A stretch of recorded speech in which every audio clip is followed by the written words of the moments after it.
Thanks for joining us. This is Jacob with Energy of Sound, soon to be Body, Mind, and Sound. I'm here with Christopher Timms. He's going to give us an idea about shamanism in the Aquarian age. He has a lot of experience in healing and health and ancient civilizations. He is an expert in sound and has decades of experience in all these areas. Welcome, Christopher, and if you could just tell us a little bit about yourself and your perception of shamanism in the Aquarian age. Thank you, Jacob. It's great to be able to talk with you again and having me on your program. Shamanism's always been on the fringes of my life, even before I knew there was such a thing formally called shamanism. I grew up playing music. As you know, I started playing the violin when I was 6 and the drums when I was 10, and classically trained in violin, and of course drums became big-time rock and roll. And the emotion, the feeling, the way that I felt playing music really began to evoke awaken some kind of space within me as a kid. And of course I didn't know what was happening. I loved music, rhythm. The rhythm of music, playing it on the violin, or the rhythm of just playing primal things on the drums. And as it all began to develop within me, I remember getting really into rock and roll, and you see performers on stage during the classic time of rock, and you see people like Jimi Hendrix on stage, Jim Morrison, and God, what was her name? The woman who sang "Lord, won't you buy me a color TV?" I know who you're talking about, but I can't think of her name right now. Yeah. But the emotion, the feelings, the way they behaved on stage, the way they acted, when you see Jim Morrison on stage, when you saw Jimi Hendrix on stage, and others, they were all moving their bodies exactly the same way you would see Native American shaman or South American shaman, African shaman, moving, in ceremonial dance movement. And the purpose of these movements is, of course, to evoke altered states of consciousness. So, shamanism has two different tracks to it, Jacob, and I think everybody should understand this. And the tracks were originally together, and then they became splintered. They formed a Y and went off in two parallel but divergent paths. And it creates a bit of a dilemma in our modern era, but I think it's beginning to resolve itself now. The dilemma is this: that one track of shamanism endorses the use of psychotropics, to induce altered states, along with drumming, dancing, meditation, chanting, singing, ceremonial work, all types of different things. But the plant teachers, the psychedelic experience is a fundamental part of that, and that goes all the way back into the ancient Tibetan traditions before Buddhism, called the Bon traditions of Tibet. And the other path of shamanism became kind of a distilled version of shamanism, which became popular in much more of, it's almost a puritanical way, Jacob, that people began to look at things. And I'm not sure when it really began. I think it began right after World War II, when this diversion this really split began to occur, where a whole different sect of shamanism rebelled against taking any psychotropics, any type of altering substance, and they would use drumming, song, and other types of techniques, to alter consciousness. But to me, as you guys know, most of you who know me, the psychedelic experience is just part of the natural experience in life. I mean, the plant teachers are there.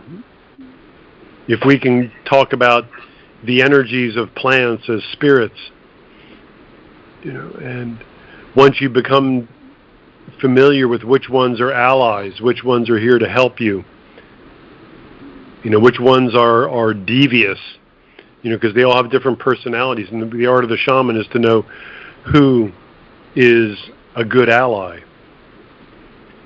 And just like certain foods are good for me, but they may not be good for Jacob, or they may not be really good for Sandy. There's certain combinations of herbs and psychotropics that may be really good for me, but maybe not really good for Sandy, or not good for Jacob. This is up to us to make friends with those spirits, to find out if we have an alliance with that energy or that spirit. It's all languaging. So you were saying there's two different ways, the path of the plant and meditation. What was the second split? The plant, yes, one path in shamanism included psychedelics, and the other really removed all the psychedelics, removed all the mind-altering substances, and then moved back into a very controlled series of mechanisms through chanting and meditation, drumming, ceremony, things like that. Does that make sense? Yeah. So,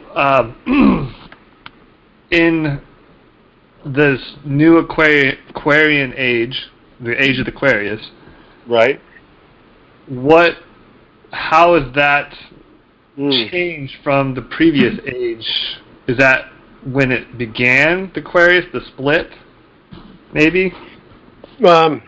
Probably, and there was a kind of retreat from in the beginning of the dawning of the age of Aquarius, as LSD was discovered, and there was a resurgence of the psychedelic experience. Then it was immediately shut down by the government, and if you think about it, in the shamanic field of pursuit, it seems that historically that's around the time, again, after World War II, 50s, early 60s is when this split began to occur. So what's going to happen now, Jacob, in the age, as we move further into the age of Aquarius, is that splinter between the two parts of shamanism is beginning to blend itself again, as you see churches, coming up all over North America that do ayahuasca ceremonies. Mm-hmm. Yeah, I've been interested in that. Yeah, right, exactly. And I've encouraged a number of people, as you know, within the teachings to pursue that, and to experience the ceremony and the song, as well as the psychedelic experience, because it's all part of a complete recipe, and then it changes the way you look out into nature. Like for me, this shamanistic experience, Jacob, like today here in Florida, the rains are getting ready to come now. I've just heard some thunder and things. But all morning, all day from 7 until just a little while ago, I've been outside working with the fruit trees, fertilizing, composting, weeding, and I'm speaking with them, and I'm listening to them, and I'm just being with them, and I get into this state, is just you become, one of the things that the psychedelics do is that they help you remain really open, really sensitive. So I'm listening to the trees, and I do everything specifically the way that each tree tells me that it wants it done. Prune me here, cut this off, I don't want this here anymore, let's do this. I want more of this kind of food, and it's very specific. Mm-hmm. And to me, that's all part of the shamanistic experience, is listening to life, because I think it was Milarepa, one of the great Tibetan saints, Jacob, talked about the state of guru. And, Milarepa was quite a heretic. And he said that if anyone calls themselves a guru, they're a liar and they don't know what they're talking about. That kind of flies in the face of all kinds of stuff in our culture today, doesn't it? Oh, yeah. Yeah. Yeah. And so as I was reading that in a book called The Life and Teachings of Milarepa, I'm going, wow, what is this guy talking about? And so as I read on, it says that guru is, no person can be a guru. A guru is a state of being. Like happy, sad. Guru. And what is guru? Like, we know what happy is. We know what sad is. What is guru? According to Milarepa, guru is a state of being where you listen with your heart to all of life, and all of life speaks to all of us all the time. But most of us who are not in the state of guru don't listen. We don't listen to the trees. We don't listen to the wind. We don't listen to the sun or the rain. We just listen to our head, our mind, and its chatter. So he said that's the state of guru, and that's the shaman. That's the shaman. Does that make sense? Yeah. So, shaman, would you not only say listening, but healing? Because to me, I perceive as a shaman as a healer. And so, as a healer, are you really healing, or are you not healing? Because I know from the basis that you've taught from the beginning that everything is the divine, that there's nothing wrong with anybody. So how does a shaman or someone who thinks they are a healer heal others without being there? Right. Without, what was the last part of your phrase? Without, like, a remote healing, like without being within.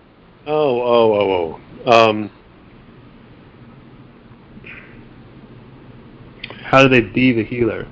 I guess. In the state of guru, which is the state of the shaman, the real shaman, you're in both what's called a local state and a non-local state, meaning that you're you, like I'm me here, sitting in the chair talking with you and everybody, but I'm also part of everything else everywhere.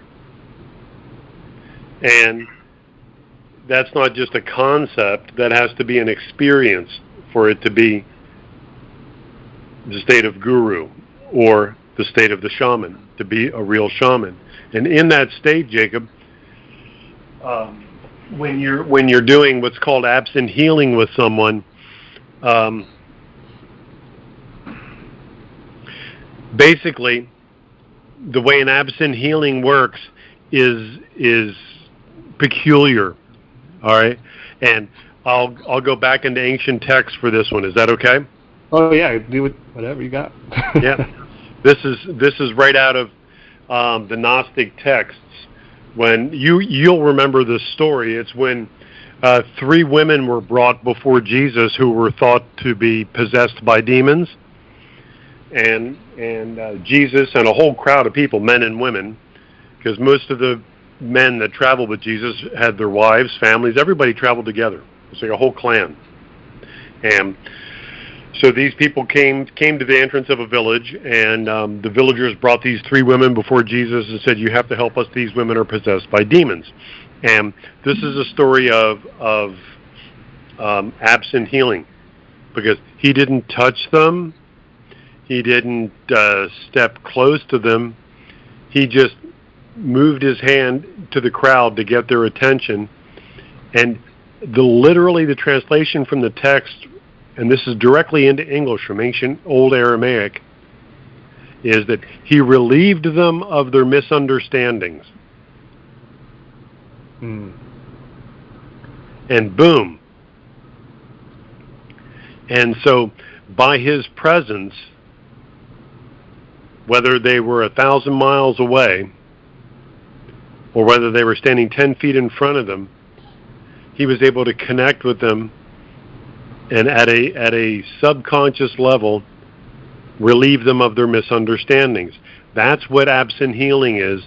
No matter what the technique is, no matter what anybody's doing with you through absent healing techniques, and there are many very good absent healing techniques, all they're really doing is helping you relieve yourself of misunderstandings that keep you out of your own divine harmony, out of that divine template.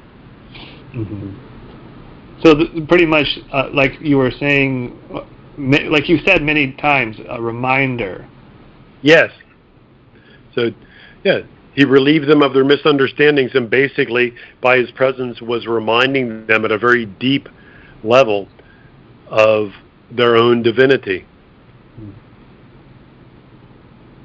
Interesting. You know, and that's whether they're sitting around a table having food, telling jokes, taking care of the children, whatever they're doing, it doesn't matter. It is by your presence and your connection with those around you, you change people's lives, because you're just reminding them of their true nature. You're relieving them of their misunderstandings. That's why it's such kind of a paradox right now, Jacob, because as you know, for many years within my own work, I toured, the different parts of the world, traveling continuously, teaching, over and over and over again, everywhere. And in these years, more recently, I've been doing everything online, and I'm now beginning to go out again, to teach again live and in person, and set up smaller tours. I'm not going to do the extravaganzas like we used to do, because I don't want to travel that much anymore. Right. But I'd like to do regional things. I'd like to do retreats. I'd like to do stuff, that's a comfortable drive away. To be with people. I just did a talk last Wednesday night, about the power of sound, healing in the age of Aquarius, healing and transformation with sound. And it was so nice to be with people, because beneath the words, there's the connection. And, the real healing, really what they call absent healing, occurs without people asking for absent healing, without people knowing they really need to be healed of anything. And there's all kinds of stories of the Buddha and Jesus, walking through a village, having a meal with a group of people, and as they leave the village, people writing, this is historical accounts about how, their lives had changed completely. They were healed of debilitating illnesses, yet nothing was done to them. And all because they maintained that shamanistic presence, right? Yes. Yeah, that's it. How do you do it without the use of psychedelics? Psychedelic? Right. Well, as you know, I'll still do psychedelics occasionally, when I feel drawn to it, but it's a different experience for me now. How I do it now, and how go ahead, Jacob. I apologize. Oh, no, you're fine. I was just going to say, how is it different?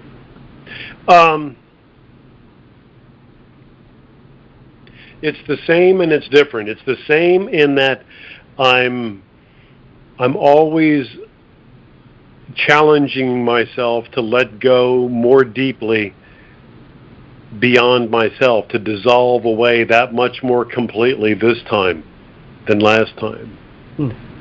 Just how much more can I let go of me? How much more can I get out of the way? It's always the same since, and, can't even tell you how many experiences I've had, as we've talked about before. But it's the same in that respect, and yet it's different in that now I'm very familiar with the progression of the journey. I'm very familiar with the vibrational changes that occur. I'm really able to tell when, I'm now really clearly in the astral. I'm not in the physical. It looks like I'm in the physical, but I'm not. I'm really in the astral. And then you're really able to tell as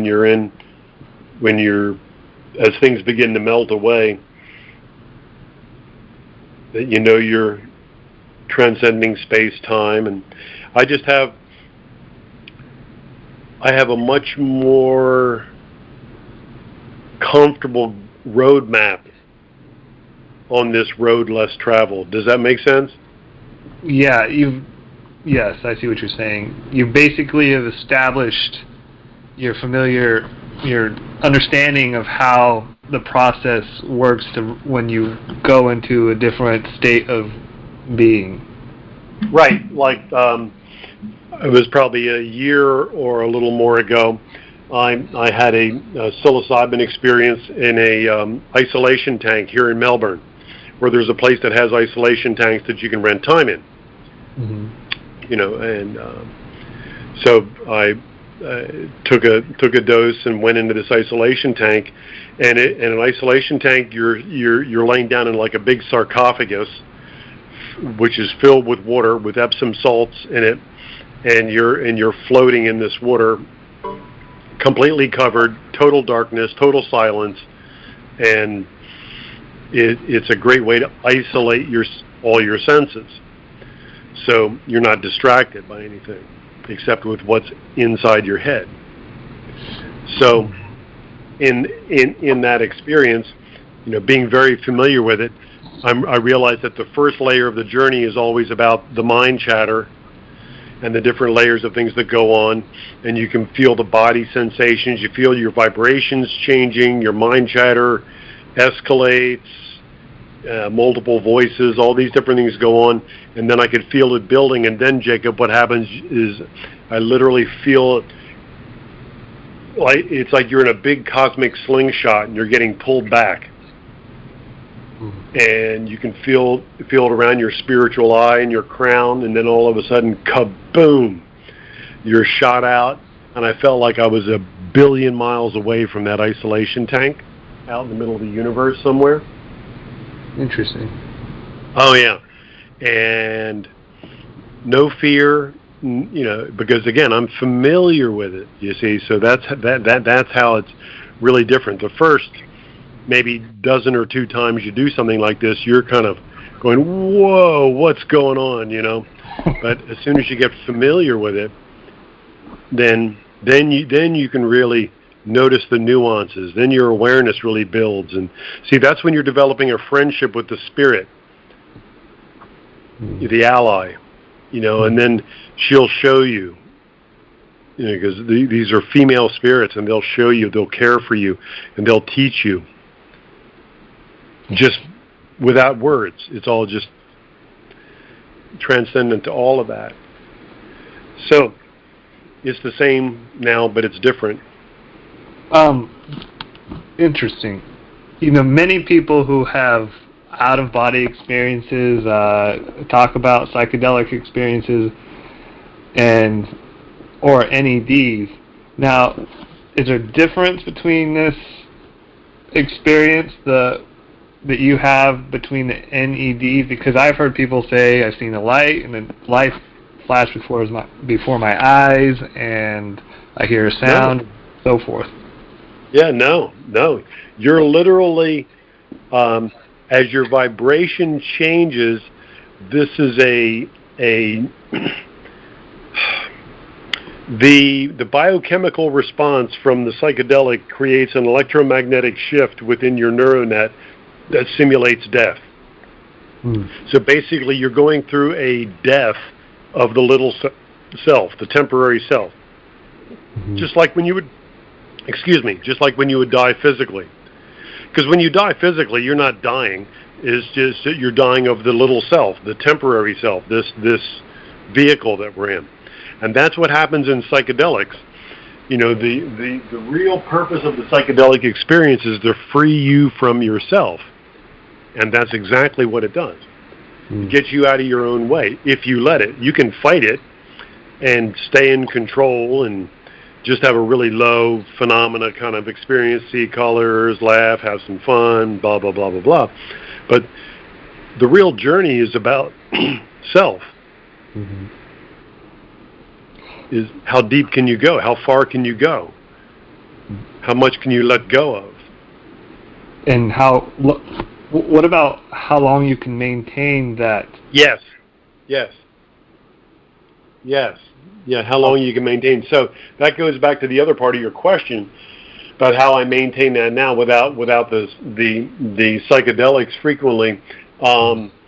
Is that as you know, I practice inner light, inner sound, and inner presence continuously, have since 1976. And as I practice those internal qualities throughout each day,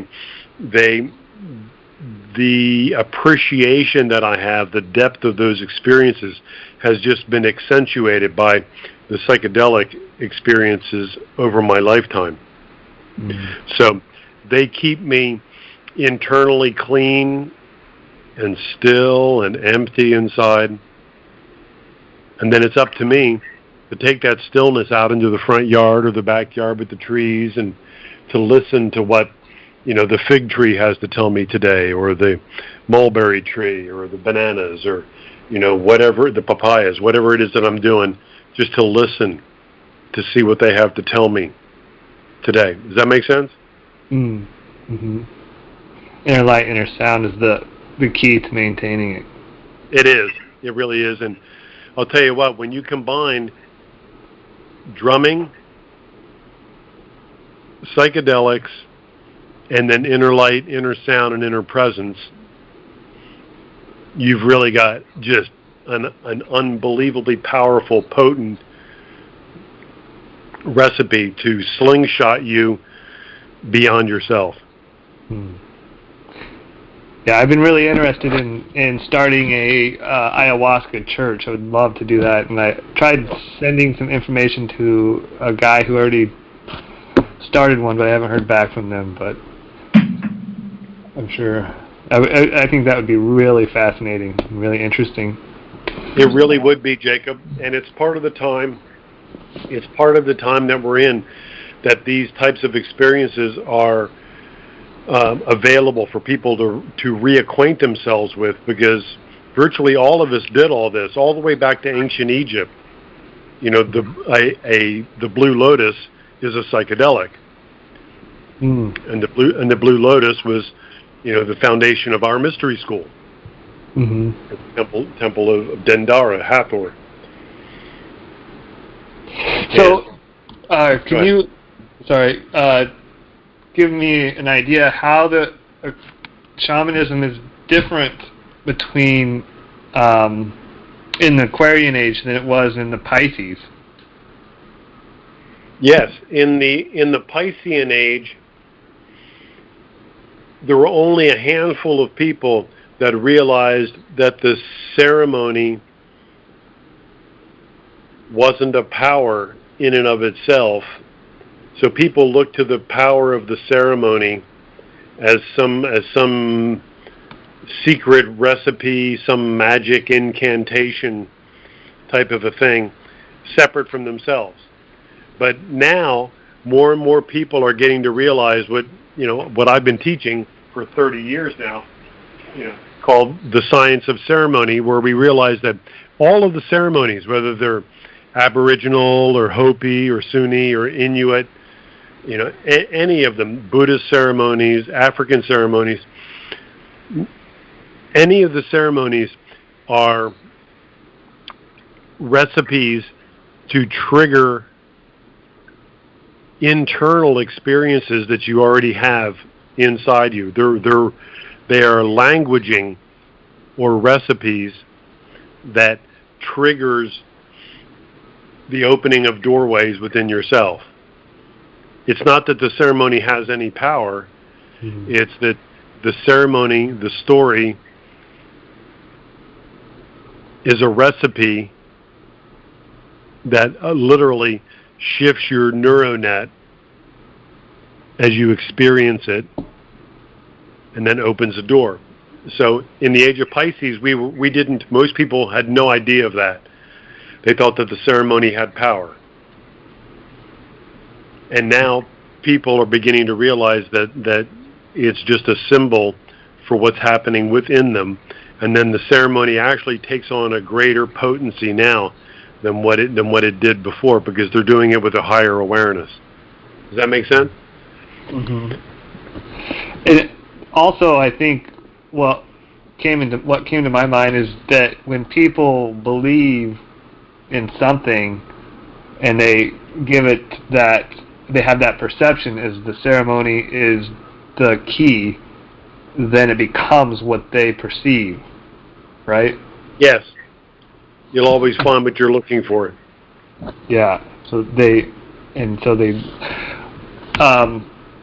sound is another, I feel like, is it Aquarius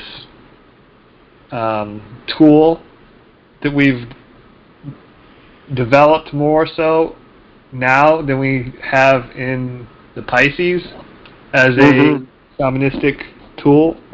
Mm-hmm. Yeah. Can you give a little bit information about how sound is so helpful?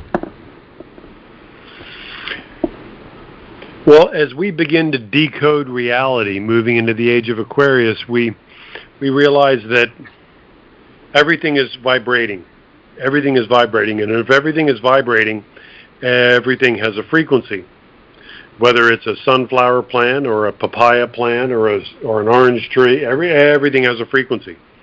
Your thoughts are swarms of frequencies. Your emotions are swarms of frequencies. Everything is a frequency.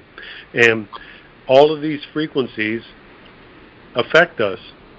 So the other side of that equation is then, by experimenting with different frequencies, we can evoke changes within ourselves by playing this frequency or that frequency or another frequency.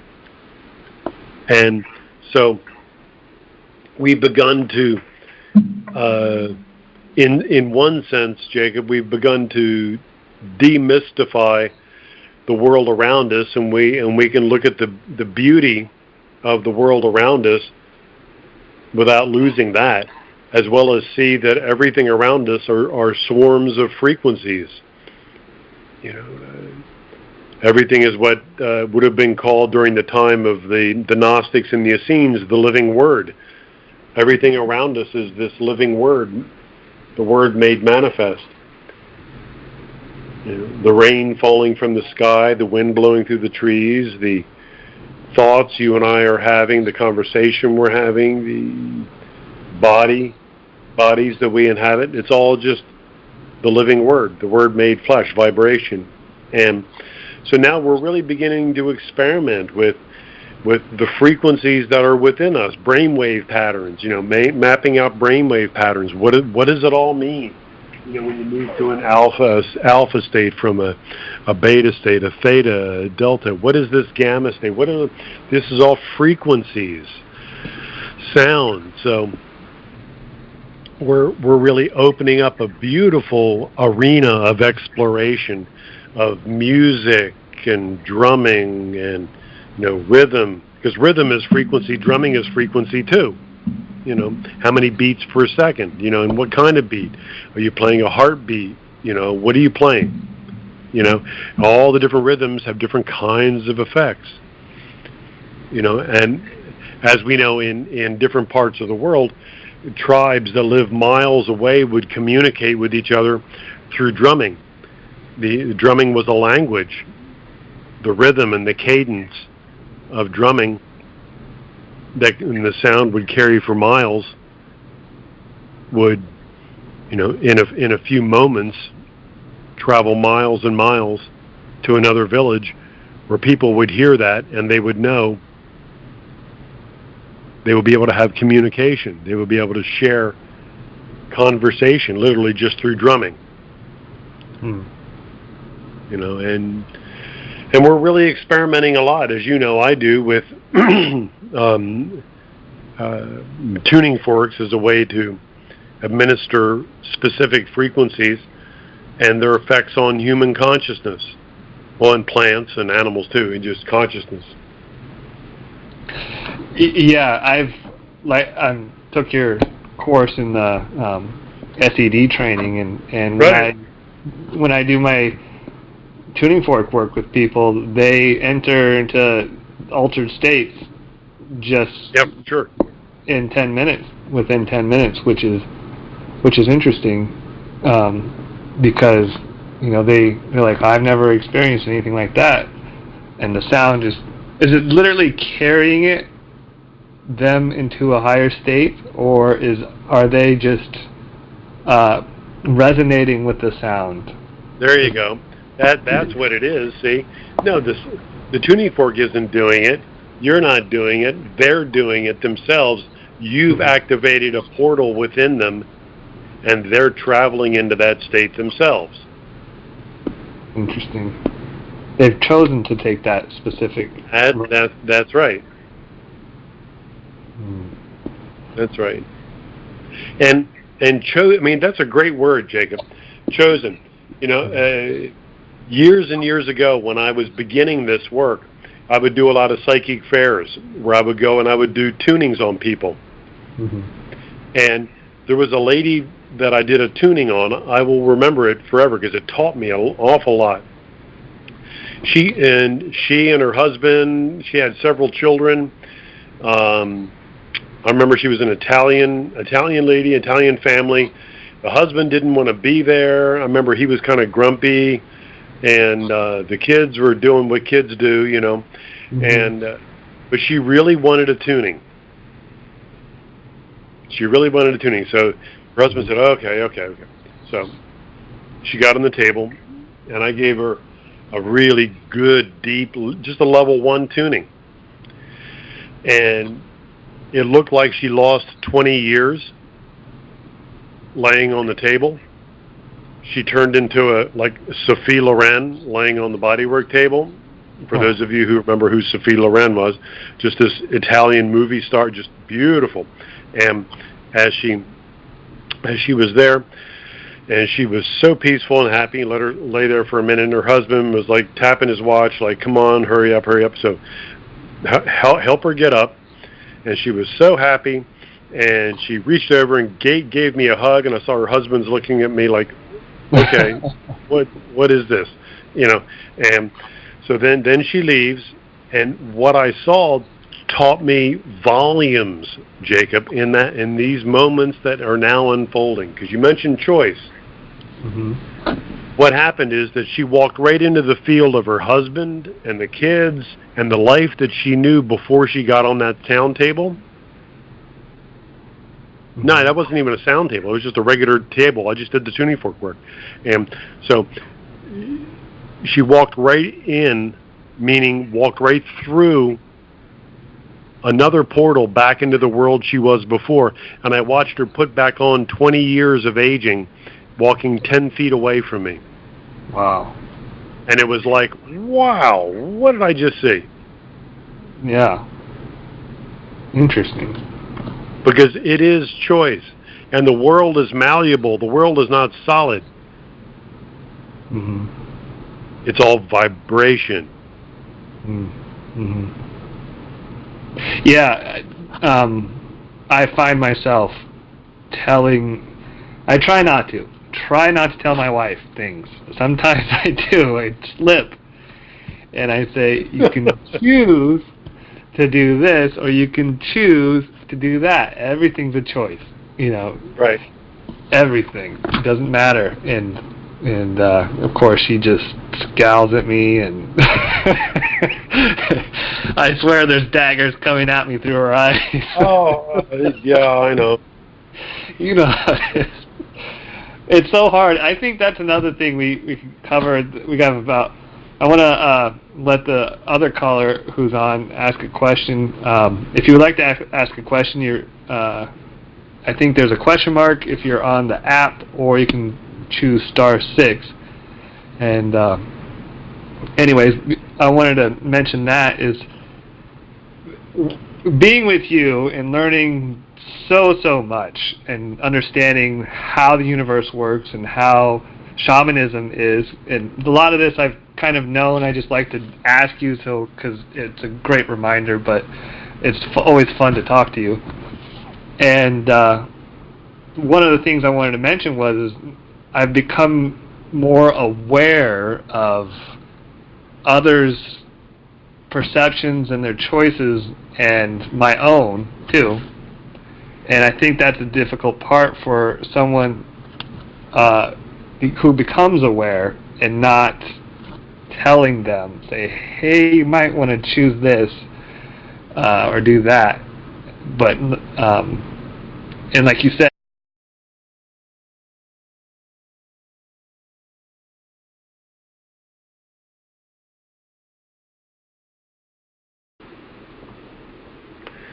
we're all meddling in each other's lives continuously. Just by you and I talking, how many people's lives have we influenced right now? Mm-hmm. We can't calculate. Some, not very much, but we may have changed somebody's life out there forever by parts of our conversation today. Did they ask for that? Right. Well, they kind of did by showing up on the conversation. But, you know, and do I think that the world needs to have this kind of information? Absolutely. So I've been meddling with people for 31 years doing all this. You know, showing up in people's world. I mean, imagine me 31 years ago showing up saying, hey, you need to stop eating dairy. You're a heart attack waiting to happen. Mm-hmm. Right? Which is what I would do. Right. You know, you need to cut out the NutraSweet and cut out all this stuff.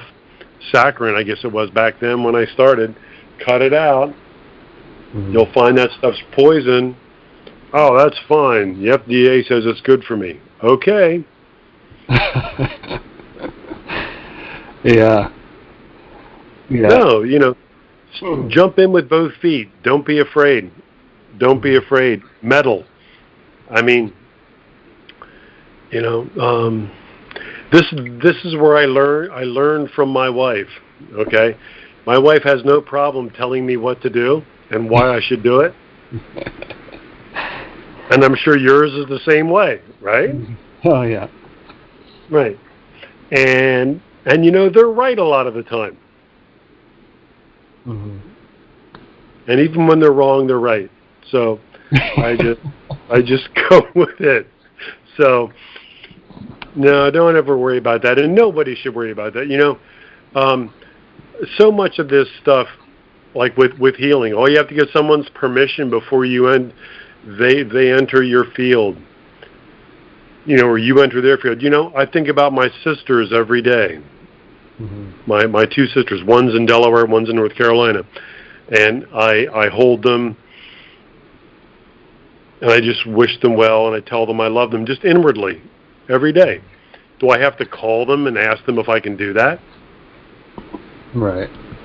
You know, and my one sister really needs to change her eating habits, really needs to improve her health, you know, and I tell her about it. Does she ask me? No, not really, but I still tell her about it. Mm-hmm. Just like I would tell you. just like I would tell anybody. Mm-hmm. So, yeah. Yeah. You get my point. Yeah, I do it too. I find myself, because that documentary that you sent me, The Secret Ingredients, the great documentary. Yep. I mean, Yep. just phenomenal. People who were healthy, thought they were healthy, exercising and doing everything, and then finding out they got, all of a sudden, disease and sickness hits them like a ton of bricks. Then all they do is eat organic and it goes away. It's just like, right. I mean, I think that is another thing in shamanism in the Aquarian age, is that diet is, profound in healing, and people don't. It's profound. Don't think about it. You're absolutely right. You're absolutely right. And thanks for bringing all that up, because that is part of my communion with nature, is eating in harmony with nature, listening to my body, which is part of nature, and feeding it in a way which is in harmony with nature. Mm-hmm. Right. Yeah. And we have a lot of mercury, is it mercury that's been overwhelming in our environment? Mercury, lead, arsenic, all of it. Yeah. Yeah, and a lot of that gets into the food from the air, from the pollutants that comes from like chemtrails and whatever other. I don't know exactly what else puts it in the air and how it gets there. Oh, Jacob, one of the biggest contaminants right now is China. China builds new coal burning power plants. I think it's about one every 2 months, maybe, or one every month is coming up online, because they're in this huge amount of expansion and growth process in their country. These are electrical power plants. They're all coal burning, and they have no scrubbers on them. So it's all World War II technology, spewing out heavy metals, lead, mercury, all these heavy metal contaminants. And because of the prevailing winds, they come over to the West Coast and then all the way into the middle United States. Right. So that's one of the biggest contaminants right now in our air, that then lands on your organic garden. Mm-hmm. So now you even have people that are growing the majority of their vegetables in greenhouses. Mm-hmm. To try to control what precipitates, what falls out of the sky onto their stuff, onto their growing. I mean, it's just, and I've got all these fruit trees. I can't put a big dome over the property or anything. That's ridiculous. Right. Yeah, that'd be ungodly amount of money just to maintain. Right, and you're kind of missing the point. Everybody's missing that we can't continue to isolate ourselves from nature. We have to stop doing these things. And right. So diet, real environmentalism. All these things are part of the shamanic path in the Aquarian age. Mm-hmm. Yeah, diet, alternate consciousness, meditation, maintaining that Christ consciousness specifically, right? And bringing about shamanism into the Aquarian age are the keys to moving us forward into a whole new era. Because, as you know, that's a whole new topic. We don't have time for that, but if we maintain these states of being as a shaman, the Christ consciousness and whatnot, and clean eating, and don't be afraid to try new things, then we can do, as you said earlier, slingshot into a whole new age. That's right, and that'd be fun at some point to do that program with you, to talk about the possibilities and where we're going and what's in store for us in humanity, because it's really outside of our imaginarium, as to where we're really going to end up. But we can talk about some of the stepping stones along the way. Yes, I would love to do that, and we'll have to schedule a time to do that too. That would be fun, because I feel like it would be fun. Too many people are getting into that direction. We need to redirect people. Yes. Yeah. Help. Do some more meddling. Yes. I'm not sure who 702 is. Did you want to ask a question? Hello? Hello? Hi. Hey, Michelle. Hi, this is Michelle. Yes, it's been such a long time. It's so good to be on a call for a change. Yeah.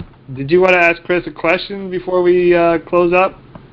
Yes, please. Hi, Michelle. Yes, it's so wonderful to be here. Hello.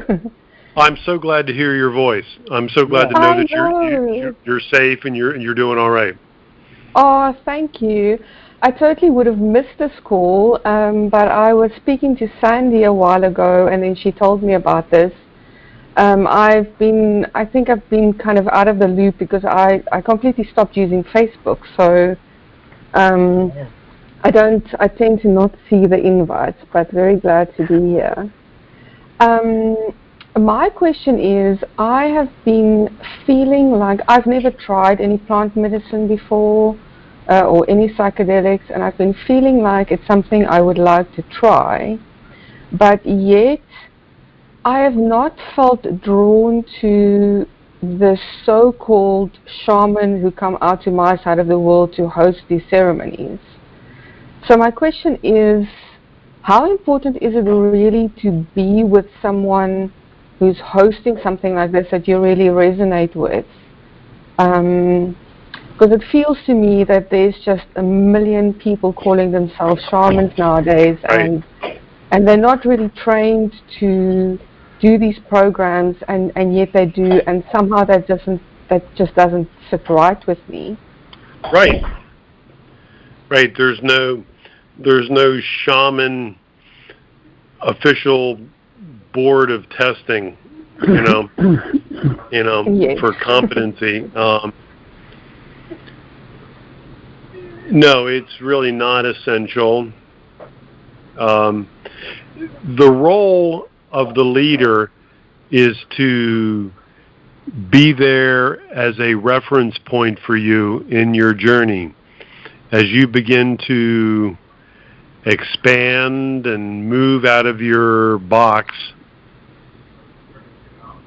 then the role of that guide, that helper, is to just be there, kind of a touchstone for you to know that, okay, you're safe, everything's good, and so for me, it's been in the early days of doing all of this, it was people that I was familiar with who I considered to be teachers, who were more experienced than myself, but there was no big ceremony, and there was just respect that I had for these people. One person in particular in the early times of experiencing this, but as long as you have a friend, someone around you that is there just to let you know that you're okay, you're right here, everything's good. At least the first time, you'll be fine. Do you mean somebody who's not taking any medicine? Yes. Yeah, that's Okay. That's what's important, because they need, particularly in the beginning, okay, they need to be an anchor, and they need to be straight. They need to be able to be clear. Have them drink some coffee so they can be extra alert, and just be there with you and just enjoy and have fun and relax and all of that. But no, you don't need any special shaman anything. Okay. And then the second question is in terms of choosing a first experience. You know, around here, a lot of people are taking what they call frog medicine, and apparently that's like a much shorter experience. So some people are saying, oh, that's what you need to start with. And do I just follow my own intuition, or is it better to start with something that's a shorter experience or a longer experience? Or no, you know, here, and Jacob, is it okay if I answer this question? I know we're after the hour. We all right? Oh yeah, you're fine. Okay. Go ahead. This is a great question for everyone to hear. When you do DMT, it lasts, you know, a minute, 2 minutes. When you do the frog medicine, you know, it's a very short duration. I'm not sure how long, but it's only a few minutes, if I'm not mistaken. I don't know.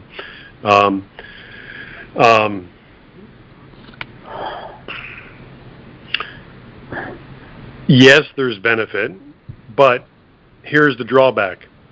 Before you would smoke the DMT, before you would do the frog medicine, your psychology knows, your mind is already conditioned and says, all I have to do is deal with this for a couple minutes. yeah. Right? But I mean, the first time I did LSD, you're in for 12 hours. You're in. And you just dove into the deep end. See?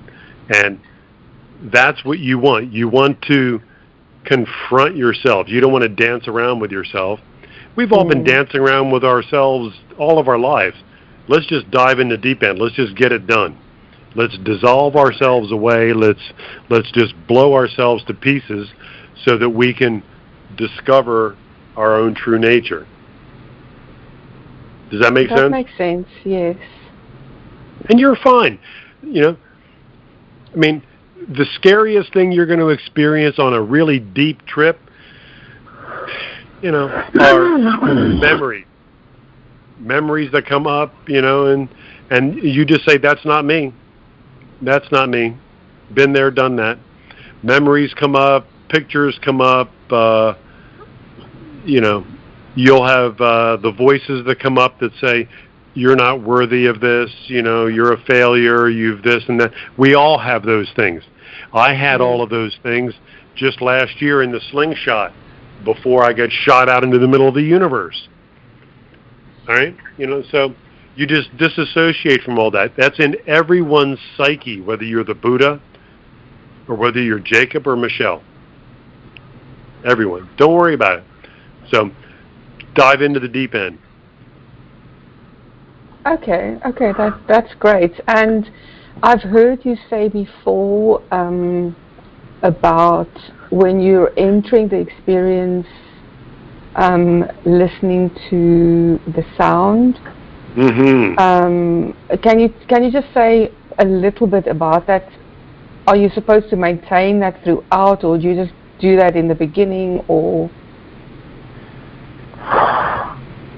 what?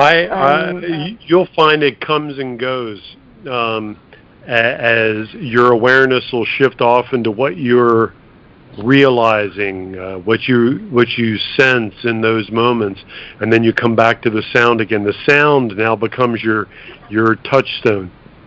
Okay. But once you've established that relationship with the sound, which you have, then you're good to go. When Christopher Pridham had his first experiences with ayahuasca, and a couple of the other people in the teachings too, I told them, look, just pay attention to the sound. Pay attention to the sound, you know. And they were involved in more ceremonial stuff. There was drumming, singing, all that kind of stuff. But behind all that, listen to the sound. And okay. You know, they had great experiences. Pardon me? That's been very helpful. Thank you. Oh, it's my pleasure. So dive into the deep end. Fear not. You'll be fine. Cool. All you'll find is you. And That's all you're going to find is you. Thank you. All right. My pleasure. Well, thank you, Michelle, for showing up, and Christopher, and we appreciate you all being here.